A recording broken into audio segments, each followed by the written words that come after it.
দেখো ছোট আলু সেদ্ধ করে ছুলে নিচে সস দিয়ে বানাবো সাদা তিল। এখানে দেখো একটু অলিভ অয়েল দিয়েছি আর দিয়েছি সর্ষে ফোড়ন, কারি পাতা ফোড়ন দিলাম, রসুন ফোড়ন দিয়ে দিলাম। এরপর দেখো আলুটা আমি ঢেলে দিলাম, দিয়ে দেবো একটু কাঁচা লঙ্কা। এরপরে ভালো করে এটা ভাজতে থাকবো আমি। এরপর দেখো স্বাদ অনুসারে একটু নুন দিয়ে দিলাম আর দিয়ে দেবো একটু লঙ্কার গুঁড়া।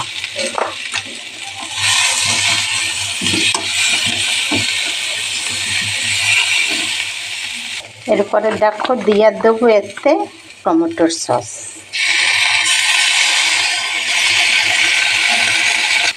এরপর দেখো দিয়ে দিলাম একটু সাদা তিল।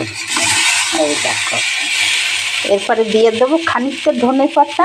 আমার হয়ে গেল ছোট আলু সস আলু, এটাকে সস আলু বলা চলে। এই দেখো দেখো হয়ে গেছে, নামাই দিলাম। এবারে গরম গরম সুন্দর খেতে থাকো। দেখো এবারে এই যে দুধ পেট দিয়ে খেতে থাকো সুন্দর করে। এই দেখো।